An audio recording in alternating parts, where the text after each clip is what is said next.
Good morning, good afternoon, and good day, wherever you may be joining us from.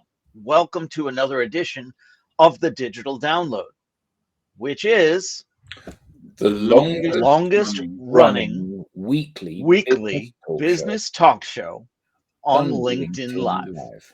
Now globally syndicated on the IBGN radio network. We're getting there. Good job, guys. Thank you. Today, we're sharing why your business needs a dose of laugh therapy. We have a special guest, Barry Taylor, to help us with the discussion. Barry's unique background combines the arts, education, and a deep understanding of the therapeutic benefits of laughter. Now he runs Laugh Therapy, an organization committed to researching and providing resources promoting the therapeutic health benefits of humor, laughter, and play. But before we bring Barry on, let's go around and introduce everyone. While we're doing that, why don't you in the audience reach out to a friend, ping them, and have them join us? We strive to make the digital download an interactive experience. Audience participation is highly encouraged. All right. With that, introductions. Tim, would you kick us off, please? Yes, my name is Tim Hughes. I'm the CEO and co-founder of DLA Ignite, and I'm famous for writing the book, Social Selling, Techniques to Influence Buyers and Changemakers. Excellent. Welcome. Thank you. Bertrand, welcome to the show. Thank you very much. Thanks to the team. My name is Bertrand Godillot. As by the sound of it, I'm French. I'm pretty sure you got that by now. I recently joined the team here, and I am also the founder of a company called Odysseus & Co, based in France. Excellent. Welcome, Bertrand. Welcome. So this is Bertrand's first show. Thank you so much for coming on. So happy to have you here, Bertrand. Thank you, guys. Adam. Hi, I'm Adam Gray. I'm co-founder of DLA Ignite and Tim's business partner. So it's great to have Bertrand joining us today. So we'll be gentle with him, seeing as it's his first show. This is true. Yes. Excellent. Welcome. Thank you very much. And myself, I'm Rob Durant. I am the founder of Flywheel Results, a proud DLA Ignite partner, and I'm not famous for writing anything. Yet. Okay. Question. Yes. Rob, before you bring on the guest, yes. I just want to say to the audience, if there's anybody out there watching us or listening to us, could you say hello to Bertrand for me? Because it is his first show, and I'm trying to put like my arm around him virtually to say, we're looking forward to it. You heard it in the audience. Reach out. We'd love to hear from you. So as it happens, we're getting the dose of laugh therapy today because, Tim, as you were explaining, this is the episode that we have which is closest to April Fool's Day. Next week, we will have a rebroadcast of one of our more popular episodes because we'll be observing Good Friday.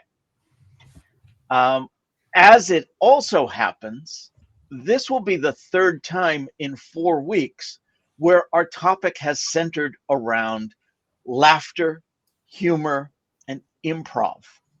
It hasn't been by design, but it has worked out for us. As I was sharing with the team before we came on, I was speaking to my students yesterday after class, and one of them was saying, "Oh, I saw your show on LinkedIn, and I stopped and watched for a bit.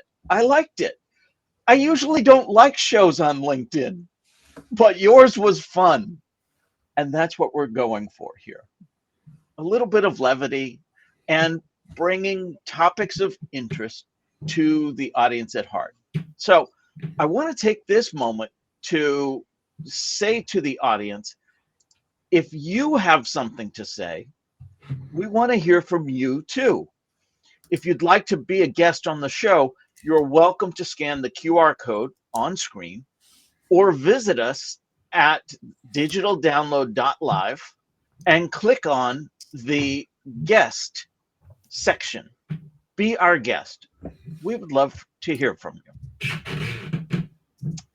All right. I know that our guest is in the green room. There seems to be a little bit of difficulty with the camera, so we'll give him a moment to get set. While we're doing that, I need help vamping. We've had a good morning from Ingrid. Ah, excellent. Thank you very much. So Barry Ingrid. did suggest that we kind of think about funny things that we might say.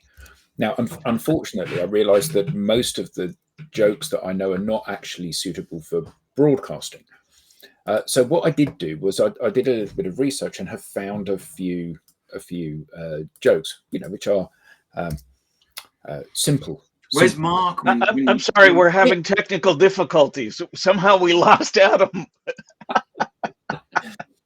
Yeah, so no, I thought that there were a couple that particularly resonated with me. One of them was, time flies like an arrow, fruit flies like a banana. All right. Infantile. Or how about, where was King David's temple located? Okay. Beside his ear. Thank you for that, Adam. The good news is our guest has joined us. Barry, good morning and welcome. Thank you so much for joining us. Welcome, Barry. Hi, Barry. That took me bloody ages to get up. Well, we're glad you made it. I thought I'll reboot everything so there's not any technical issues, and it just took so long. Oh, well, no worries at all. Barry, let's start by having you tell us a little bit more about you and how you got here. Yeah, well, I used to work in education. I spent about 15 years as a teacher, teacher trainer, advanced skills teacher, and I had the most epic burnout. And thought, okay, I need to completely rethink who I am, what I do. And I stumbled across this thing called Ikigai, which is a Japanese theory, which basically translates as your reason for being. So it kind of takes in what it is you're good at, what it is that you can make money from, what your interests are, etc. And I kind of tracked back, and I've had a pretty polemic life. I was homeless as a teenager, had a pretty difficult upbringing, left school with only 2 qualifications, but in the space of about 6 or 7 years, got myself off the street, into university, got myself a first, then got into Cambridge. That's literally how my life has always gone. So I got quite a long way in education in a very short space of time, and like Daedalus and Icarus just came swooping down as the feathers and the wax all melted. So I realized that the thing that I was most interested in, the thing that I found provided most resilience, was humor and laughter. And I kind of knew that it had a therapeutic benefit, but I didn't really understand it enough. As a teacher, I was a drama teacher, so I was used to the idea of play, the benefits of that. I never kind of worked with kids with the intention of making them actors, but more understanding themselves and developing empathy and so on. So it was a kind of combination of understanding that play had benefits, playing characters, being someone else, or understanding other people, humor, laughter, and education. And so it's kind of an amalgamation of those that led me to where I am now. So what I do really is my own methodology, taking bits of things that I've learned, whether it's from education, from laughter therapy itself, and my business name's Laugh Therapy. I kind of take bits of lots of things. And now I do this as a job for businesses, healthcare, and education. Excellent. Barry, can I jump in and ask you a question? Yeah. So just to explain, this show goes out on LinkedIn Live and other social networks, which they're available in video. But we're globally syndicated on the IBGN internet radio, which doesn't have video. For those people listening in, how would you describe your shirt? All right. If you imagine a security guard at an aquarium, that's pretty much me. I'm big and bearded, and I have a bright orange shirt with fish on it. Anybody that's watched Ted Lasso, I'm a big fan of beer goldfish. If anything's bothering you, then the goldfish is the happiest animal in the world because it forgets in 3 seconds. So there's huge koi carp on this very, very loud Hawaiian shirt, and I'm a big bearded guy. Can you stand up and show us? Yeah. Oh, look at that! If we were running a bright shirt competition, you would win. I had a T-shirt on before that said "Work, play, slay," which would have fitted as well. But I thought, no, I'll wear something a bit louder. Perfect. So, Barry, I wanted to start with a basic question, if we could, please. How does laughter therapy work? I mean, what are its scientific foundations?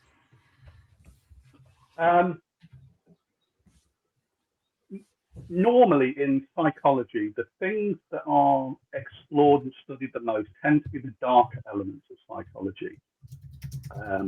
And it's only really been in the last 60 or 70 years, more so in the last 20 or 30, where they've started to recognize the mirthful elements of psychology and neuroscience.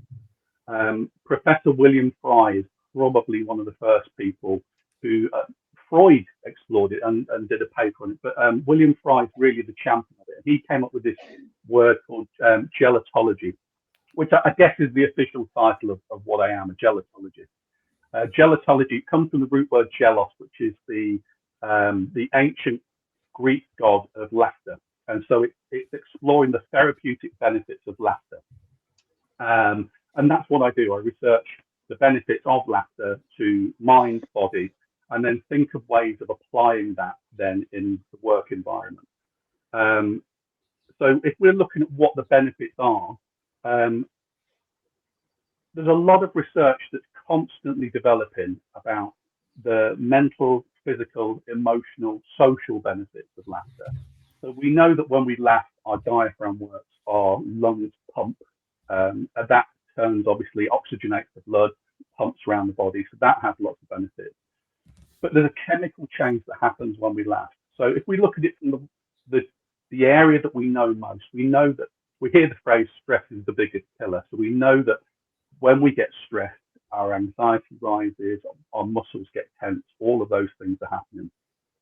When we laugh, the production of cortisol and adrenaline, epinephrine, is immediately stemmed when we start to laugh. So there's no more increase in stress when we're laughing. It immediately centers us and brings us mindfully into the present. As well as that, the double benefit of that is that we start to produce serotonin, positive endorphins, dopamine, oxytocin, melatonin, loads of chemicals, gamma brain waves. So those are similar to what's produced when we meditate.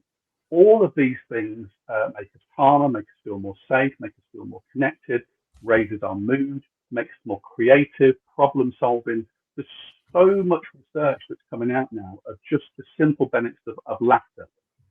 And what I find a really fascinating thing is that when we laugh, we can hear when someone's fake laughing. We know that that's a fake laugh.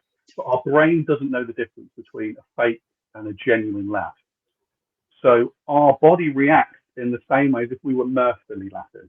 They call it fake it to make it. So even if you anticipate laughter, if you go and see a stand-up comedian, even if before they come on stage or when they come on stage, they don't make you laugh, your body is already having a chemical change just because you know you're going to something that's going to make you laugh. So all of those chemical changes are happening.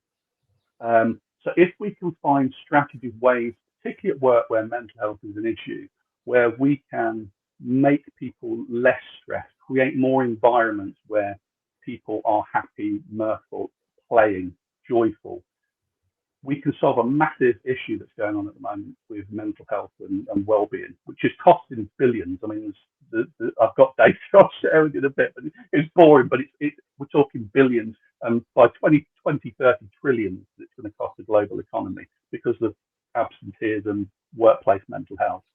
So looking at ways in which you can turn that into something more joyful and mirthful without it causing a problem for leadership in terms of productivity, then it's certainly something we need to explore, and businesses need to explore as well. So I'm glad you brought up the workplace, because one of the pressing questions that I have is, how can humor and laughter be effectively integrated into a corporate culture without undermining professionalism? Judiciously, being aware of when laughter is and isn't appropriate. If I've in the past been invited in to do a workshop, it's normally to pay lip service to boosting mood, morale, team building, etc. It's like, great, we've ticked that box, that's mental health dealt with. And it really does need to start at the top, and it's not just something you do as a one-off. It needs to be a corporate change, and it starts at the top. So getting the leadership to realise that they play a big part in making this change. And it's not just being funny as well. It doesn't start with, well, let's tell some jokes, or because that first of all won't work. Everybody's humour is different. Everybody's taste in humour is different. And what makes us laugh and joyful and happy doesn't just come from comedy. So working out ways in which you can create environments where we can be more creative, problem solving through play and laughter and humour, that doesn't tap into inappropriate times when humour, shouldn't be in place. So if you're having a formal meeting, obviously it wouldn't be wise to go in there dressed as a mariachi band. But nevertheless, it's important at certain times when you know that the content's going to be dry. If you're having a virtual meeting, there's nothing wrong with, in fact, it's advisable to try and engage the people on that rather dry virtual meeting where only two of your learning styles are being met, which is visual and auditory, and that's if you've got the camera on in the first place. Thinking of ways in which you can make it kinesthetic, so more active, more engaging, is going to make the participants in that meeting more engaged. And to someone who's perhaps not comfortable with that, that's going to seem like, well, they're not taking my meeting seriously. We're not going to get through this if we don't get serious. But actually, you'll probably find that if you, for the sake of 3 or 4 minutes at the beginning, getting that right, you'll find you have a more engaged and productive meeting. So what does an exercise like that to start the meeting look like? Because I think it's safe to say that even the most miserable amongst us likes to have a good laugh from time to time. And, we can feel it doing us good when we have a laugh, particularly when we uncontrollably kind of start giggling and get into the swing of things.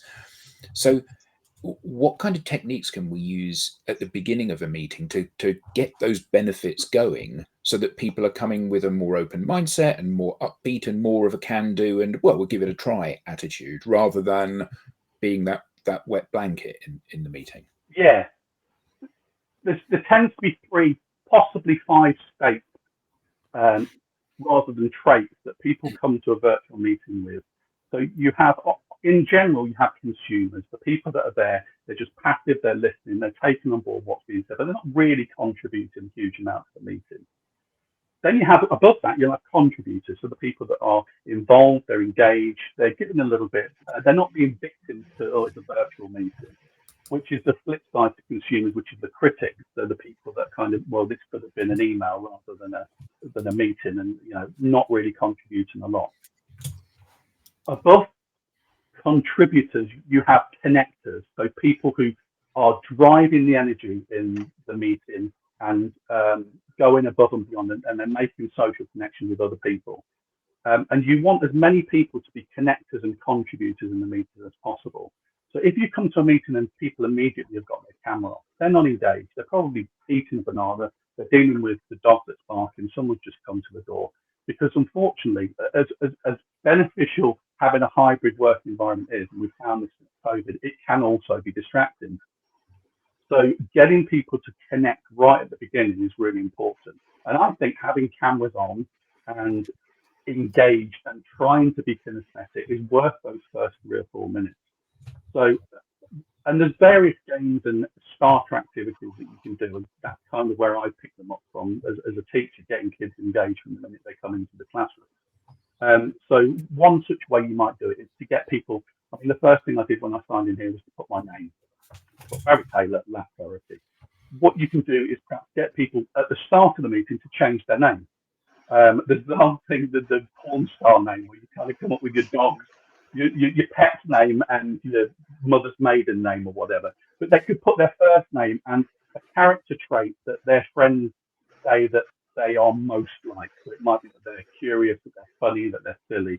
So name and then character trait. So when people come into the meeting, there's already something that's engaging and a little bit different. One way I like to get people to switch their cameras on is to have about 30 seconds to a minute where the cameras are off. So you're in podcast mode and you're just listening, and allow people in that silence just to get those things out of the way. So have a sip of your drink, have that banana and just think, and then bring the cameras on together. But when you bring the cameras on, you start with a funny fact, or you've got something silly on your head, or there's just in that immediate moment when we go, surprise, we're all on together, there's that moment that immediately breaks what is supposed to be a really dry meeting in a restrictive format.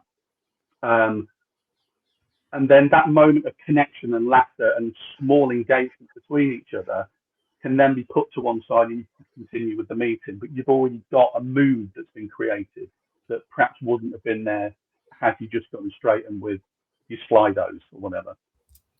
Yeah, it's really interesting you say that, because Tim and I often deliver training sessions together, and invariably now it is done remotely.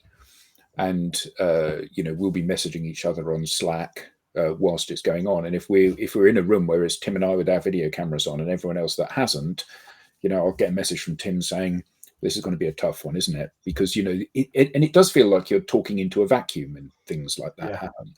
And if there is a mechanism to do that, and that's a really cool idea, I want everybody to have a drink, have a cough, brush your hair, and then put your cameras on, is kind of, it's lighthearted, but it is a way to get them to action what you want. Because, if you're not here with your camera on, Barry, I don't know you. And I don't know you any more at the end of the hour than I do at the beginning. And you're far less likely to contribute as well. If you know that you're already disengaged by not having the camera on, you're far less likely to engage from an audio perspective as well. So you really are just a spectator. You've become at best a consumer rather than a connector or a contributor. And that's not productive. That's not moving things forward. So trying to find ways to use play and fun and laughter can be, and is proven to be, more beneficial for productivity in the business as well. And also it improves people's well-being. It makes the job feel a little bit more enjoyable. And it's a tweeze then, but if the work feels fun, you get more done. And it's a cliche, but in the main, it's the truth. If you're enjoying what you do, you're more likely to go that extra mile for the business and for each other, for your teams as well. Yeah. If we can just pick up on Mark's comment. I was going to do that now. So Mark is our resident comedian, Barry. All right, okay. Yeah. Mark Howison says, I thought all these voices in my head meant I was crazy, but one of them is a laugh therapist, and he says I'm funny. And then Mark asks, Adam, is the cushion behind you made from the same material as Barry's shirt? Almost. So it's not great for radio. It is funny. Adam is currently holding up the cushion, and it does look worryingly similar. And Mark also filed for a name change. Do you want to read that out? Sure. Mark says, I actually filed for a name change. My name is now legally Joe. but for some reason, people stop taking me seriously. They think I'm Joe King. King, yeah. Boom. He We met it now. is our resident comedian. All right, so Thanks, Mark. thank you for that, Mark. That leads me to a question around leadership. You had mentioned leadership earlier, Barry. In what ways can leaders model the behavior of the use of humor to foster a better working environment?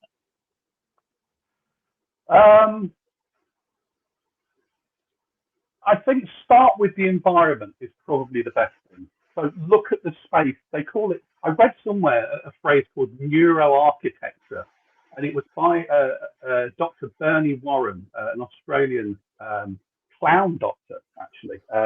And he did a really interesting TED talk, and this phrase. Oh, hold on a second. Did you say clown doctor? Yeah. Are you familiar with them? No. So let's explore that, please. Yeah, let's backtrack. What's a clown doctor?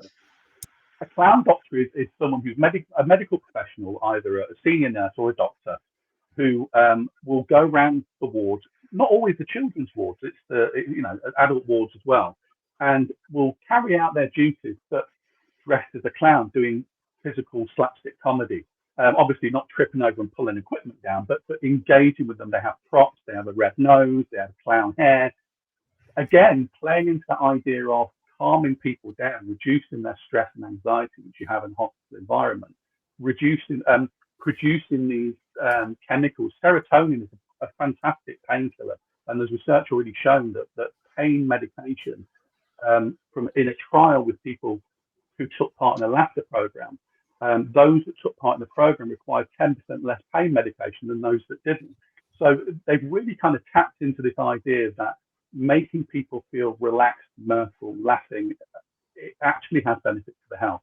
So they dress as clowns, and it happens all over the world. If you've seen the film Patch Adams, Robin Williams. I mean, that's a perfect example. And Patch Adams is a real person. In fact, if you watch the film, you can see Patch towards the end of the film. There's a scene where Robin Williams is stood in front of the committee and he's justifying his reasons for not losing his medical license. And if you look just over Robin Williams' shoulder, there's a grey-haired chap with a beard, and that's Patch Adams. He's actually an extra in the film. And that inspired a lot of people to engage with this idea of laughter and play for health.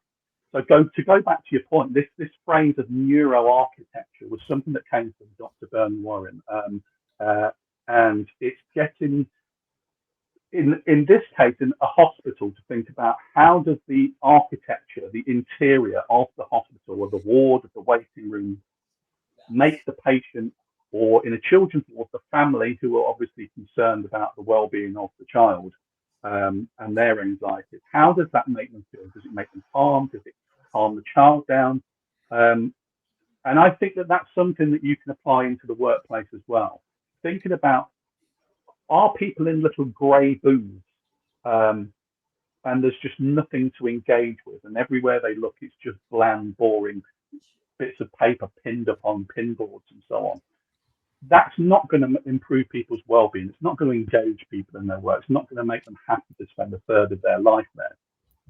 So thinking about how you can make that environment more engaging is a good start. There's a company that I work with who we're a call center, and we looked at different ways in which that we could make that environment more engaging. And so we kind of explored, well, what's unique about this workplace? What could we do that's not disruptive? So we found, well, nobody can see it because we've got headsets on. We ring people up and we say, you've ordered this catalogue, you haven't bought anything for a year, would you still like to send it out? If not, we'll cancel it. And that's simply what it is. And there's a script on the screen, and so they just talk from their headset. And we kind of realised that we can wear what we want. We can do whatever we want. No, they can't see us, but we're happy and we're engaging with each other. So people brought in props, a red nose, a funny hat, or whatever, a wig. And at certain points, you kind of look across as you're dealing with a customer, and you'll see someone who's got a bright green wig on, or a silly nose, or a rubber chicken in the hand. And as silly and as cheap as the comedy was, it just created that smile as you look across at that person that makes that 8 hours of repetitive calls just that little bit easier, reduces that stress as well. So thinking about the environment you're in and how you can make that more enjoyable.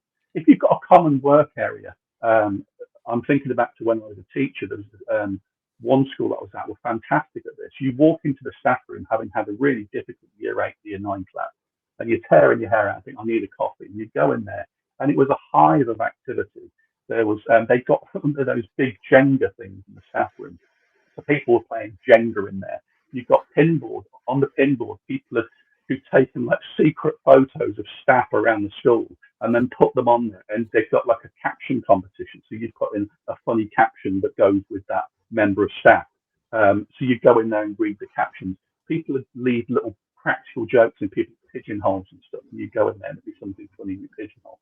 And in that 10, 15 minutes of grabbing a coffee, you're engaging with things that have immediately reduced that stress and anxiety. And you're going out with a smile on your face, ready to face the next lot of scropes that you've got to deal with for an hour. So, yeah, thinking about your environment, the space that you're in is a really easy start, because it's not about being funny. It's just start with fun. Just try and reconnect with your child of what made you happy, because you've never been more creative than when you were a child. You learn so much in a short space of time, and it cannot be underestimated how much of that is due to the conditions that we had, that we've lost somewhere between leaving school and getting married, having a mortgage, and life kicking in. And we've got to reconnect with that again.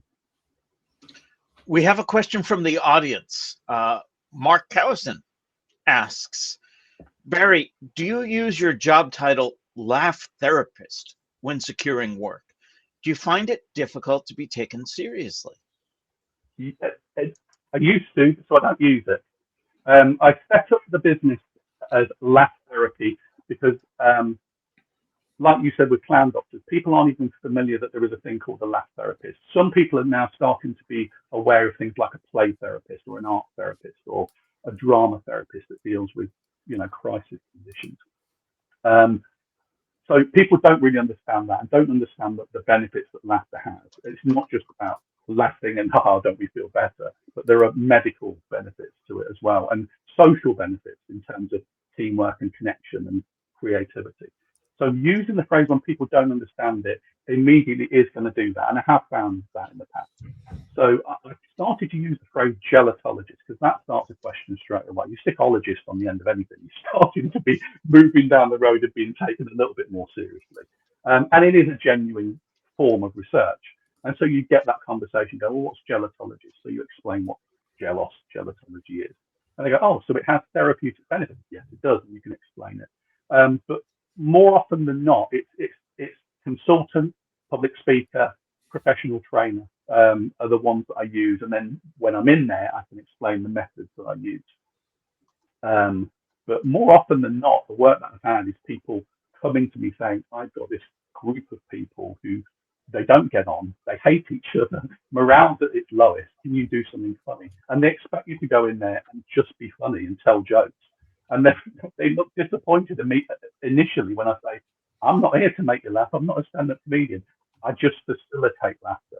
And so over the course of a few hours, or if it's a longer period of time, I'll kind of come up with activities, strategies, tips to make the workplace more engaging and to get them laughing with each other. Because ultimately, I don't want to make them laugh and then go away and they're saying, well, that was funny or not. I want them to connect with each other, and I want that to carry on afterwards as well. So it's really about them connecting with each other. And I did say at the start, if people can have jokes. And the reason I said that is because people expect you to have a joke and make them laugh. And I always have a moment within my workshops where I get people to come or produce a joke or share a joke. And we find out very quickly that humour is a very personal, individual thing. Everybody has a different taste in humour, style of humour. Some people like slapstick, some people like parodies, some people like, Schadenfreude, and people, You've Been Framed, or America's Funniest Animals, and people falling off swings and stuff like that. And other people don't find that funny. So going in and trying to be funny is not the way, because some people it will land with and they'll buy into it, and other people like, I'm not comfortable with this, it's not what I want to do. So reframing it, and so it's not about being funny, but about being active, being more kinesthetic, playing, allowing yourself to engage in something that's active, without fear of having to perform in some way. So can businesses measure the ROI? Can they measure the impact of integrating laughter into their operations? Yeah, I found some research actually. I'm just scrolling through here to find where it was. Yeah, so here's some research. I'll read it out. Some findings about how humour and laughter can improve productivity. So first of all, laughter and productivity. A study highlighted by Harvard Business Review found that after watching comedy clips, employees were 10% more productive than those who didn't. Humour and competence. The same study also noted that cracking jokes at work can make individuals appear more competent. I don't know if that makes them more competent. A positive humour in the workplace. A meta-analysis indicated that positive humour is associated with enhanced work performance, satisfaction, work group cohesion, health, coping effectiveness, as well as decreased burnout, stress, work withdrawal. Play and creativity. Play is known to encourage divergent thinking, crucial for creativity, can increase productivity by providing regular mental breaks, which allow you to then, when you revisit the work, you're going back at 100% again rather than gradually decreasing. It's hard to put a price on that in the same way as Deloitte did a study that said that the impact that mental health disorders in the workplace will affect the global economy will be $16 trillion by 2030. Now, obviously, that's a prediction. So again, it's not an accurate amount, but it's based on trends. But what I can say is productivity loss at the moment, unresolved depression can lead to a 35% reduction in productivity. It contributes to an annual loss of $210 billion to the US economy. And in the UK, poor mental health costs UK employers $56 billion a year, with higher staff turnover, poor mental health, citing reasons for leaving the job. So if we know that stress does that, and absenteeism and mental health problems, burnout, people leaving businesses because they can't take it anymore and they want to work somewhere else, they're not happy with the toxic work environment, etc. Then looking at ways in which we can reverse that, scientific ways in which we know we can reduce anxiety, burnout, stress, really needs to be taken seriously. And there was some research, which I don't have, that said for every pound spent on programs like this, there is a £5 return on investment. I don't know how valid that research is, but it's obviously, I did stumble across it a couple of times. And that's a UK statistic.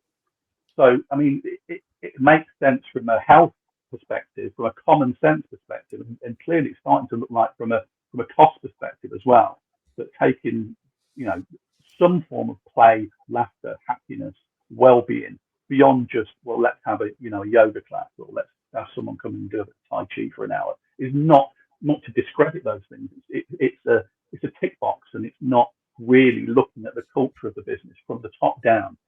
So if I go in, I like to kind of go in, really get an idea of what's going on in the business, come up with some strategies that fit that workplace and those teams, and then revisit after 2 or 3 months and see where we're at and whether we can take that a stage further then. Barry, just a quick question. I like very much the idea of going back, connecting back to who you were as a kid. And I also understand that you can't really learn humor. So how do you manage? What's the approach when you've got someone who doesn't want to go back to who he was as a kid, and on top of that, he's a very serious guy, doesn't have any sense of humor. How do you Can that be one of your customer, by the way? Maybe it's completely off target. Well, that's it. I mean, are they ever going to likely to contact me in the first place? Is one thing. I actually refused. The only job that I refused was a group, a hotel group, and a very traditional group. All of the senior executives were, in their mid to late 60s. I was told they were very stern, conservative, not into fun at all. But HR think that this is something that they need, and I thought, yeah, you think they need it, but do they think that they need it, and are they going to be receptive? Well, I felt like Russell Crowe walking into the gladiatorial ring, and I pulled out. I threw a sticky and pulled out, and I don't do that, but I just thought, you know what, this is just going to be horrific, because I'm going to go in there, and not only is it going to be horrific for me, it's going to be horrific for them. It's going to be horrific for the poor person in HR that's booked this. It's almost going to feel like they've played a practical joke on them, and I just thought this is just not going to work. So I think having people that are receptive to it is really important. But I think if I sensed that this was something that was going to be a problem, I would start a little bit lighter than that. I wouldn't go straight in and get all the props and the silliness out of the way, but just engage in simple activities, name the kind of icebreakers that you would expect to find at a genuine meeting, and work up from there. So it might just be a name game. So I play in order to prove the point that anxiety and stress and pressure can create problems, and being able to relax and calm makes us more productive. I normally do a name game around the table, but it's timed. So the idea is that we start with a particular person, they say their name, and then you go around the circle. As soon as that person says that name, they say their name, they say their name, and all the way around. Once you get round the circle, we stop the clock and we see what the time is, and then we put more pressure and say, right, you've got to do it a second faster this time. And you just keep doing that. And you find that as people are doing that, they actually find it quite funny, and they start to laugh, because pressure makes you laugh. Stress and anxiety can make you laugh as well. And that's often a good starting point. So I say, okay, right, we're going to do it again. We're going to go the opposite way around, but this time I want you to say your name, and I want you to stand up, sit down. So it's almost like a Mexican way. So as they're starting to interact with this game, they're looking around, seeing all these heads popping up and down, and you're starting to kind of soften them into something that they'll eventually get into. You can't go too far, but you can start to get them off of their chair and engaging with the idea of, actually, I feel a little bit better. I feel a little bit calmer. I'm finding this quite enjoyable. Okay, what's next? And I always give people the option to sit out if they want to as well. And that comes from being a drama teacher. I was very conscious of that a lot of the younger kids didn't have the choice. It was on their timetable whether they wanted to do it or not. I used to enjoy teaching exam groups because they've opted for it, but I was always very conscious of the students that were going in there and feeling that they had to perform. So I don't do a lot of laughter yoga, for example, which is something that some people might be familiar with, which is this idea of fake it to make it. You go in there and you laugh and you do exercises, and there is a benefit to it. The stretching exercises, the breathing exercises, the laughter exercises. But what I've often found is that in the first 10, 15 minutes, there's a real self-consciousness of being in a room of people that you're not used to expressing yourself in that way with. And although they leave that session feeling better, the likelihood of them wanting to keep coming back is reduced because of how they felt in that first 10, 15 minutes. So I really do think that a soft entry into it is really, really important. So I was going to ask you, when you were talking earlier, have you ever done one of these for a team where they just have been so incredibly unresponsive? So, they've basically been sitting with their arms folded, and you've tried to get them to engage, but they're just not having any of it. And it's been, it's been like talking to an audience that wishes they were in a different theatre. So what's the worst thing that's happened? Right. I hope this person isn't watching. I'm pretty sure that they won't be. But nobody's watching. Don't worry. Rob, just to be on the safe side. Right. Actually, they won't have a problem with me saying this. But I did a workshop for a group for fostering and adoption. So their social service team, they were the ones who were the first responders. They would go into a really tough environment and take the children out of that environment, put them into a safe space, and organise fostering and adoption for them whilst their problems were being sorted out with their parents. So it was a tough job that they probably took home with them. I was told the remit was they hate each other. If you can, by the end of 2 hours, stop them killing each other, the meeting will have been a success. I thought, okay, this is going to be a tough one. The first 10 minutes was the toughest 10 minutes I've had in my life, including 15 years as a teacher in some pretty tough comprehensive schools. Immediately when I got in there, oh, you're the guy that's going to make us laugh. On and tell us something funny. I thought, they're not going to like it when I tell them I'm not going to be funny, but they're going to do the funny. So there was a real resistance from the start. It was a kind of gone, kind of attitude, and so it was one of those. It was. I realised in the planning of it that I needed to work on teamwork, on a team identity first of all, and then building up that team ethic, and what connects them. So I realised that they care about kids. That's one connection. They clearly don't trust each other. There's a lot of kind of backstabbing and sniping. So I needed to work on making them trust each other. So there was trust exercises, there was team building or team identity. So those were two things. So when I'm thinking about my strategies for doing that, I'm looking at those kind of activities. So I'm harking back to my days as a drama teacher. But within that, I'm thinking, okay, how can I make these activities mirthful, enjoyable, engaging, so that then they're starting to laugh? Because people drop their guards when they laugh, particularly if it's not disparaging humour, negative humour.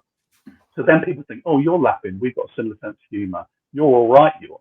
And you're starting to make ground. So one activity I did was a thing called, and it's from a practitioner called Augustus Boal, who came up with a practitioner came up with a thing called Theatre of the Oppressed. And it's a lot of kind of improvisational based games. And this one was called The Hunter and the Protector. And you've got people walking around the space. In their head, they've got to pick one person in the room who is someone that they are hunting. All right. And the idea is that they are walking around the space, following that person, but from a distance where the person who you're following doesn't know you're following them. So everybody's kind of walking around the space, following somebody that you don't know who's following you. At a certain point in the game, you change it. It's okay, there's another person in the room who's your protector. And you have to make sure that that person is between you and the person you're hunting all the time. As the game develops, you get people to connect with who was their hunter and who was their protector. And that moment when people put their hands on the shoulder and say, I was hunting you and I was protecting you. And just that physical thing of closing the space and them touching each other. And the moment of them turning around and saying, oh, I didn't realize it was you. Oh, you were protecting me.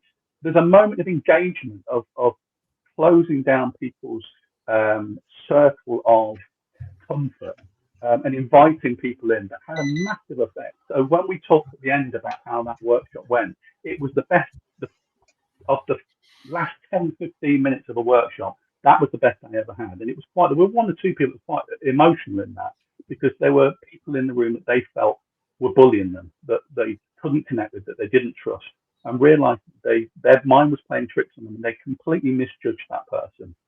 And they'd allowed this to build and develop.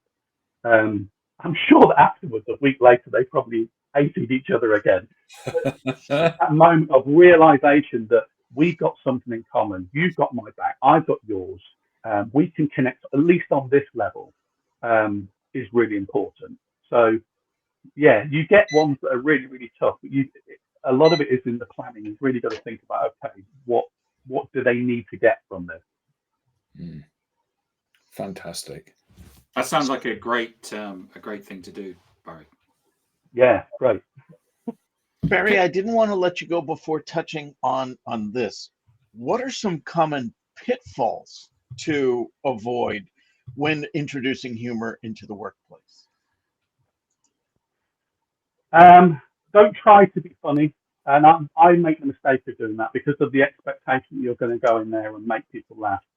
You end up trying a bit too hard. I put shirts on for exactly that reason. You can sometimes try a bit too hard, and that doesn't work. So I say try, particularly if you're trying to include it into the workplace as a leader, a team leader, try not to be funny. Just try to think of ways to create fun. That might be arranging a team building exercise. Let's go out to a comedy club after work, or let's put this in the staff room. I want everybody to contribute to this.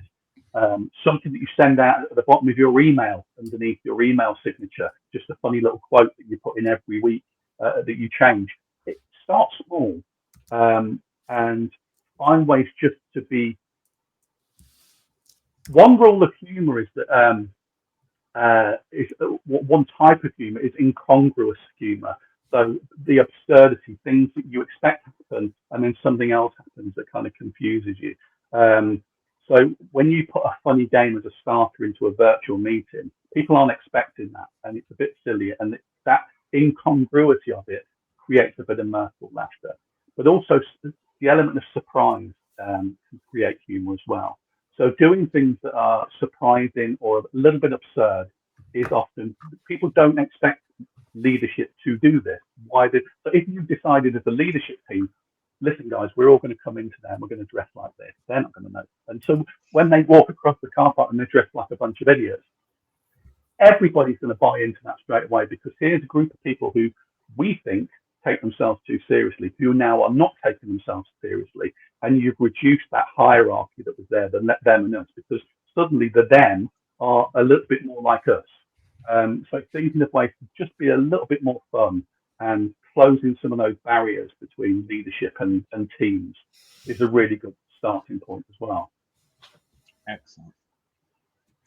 Well, Adam and I went to Joplin in the States to see a partner of ours, and one of the days that we were there, it was my birthday, and our partner there, the CEO, Priscilla McKinney, she says has a rule in her company that whenever it's your birthday, you can make up a rule, and everybody has to comply with that rule.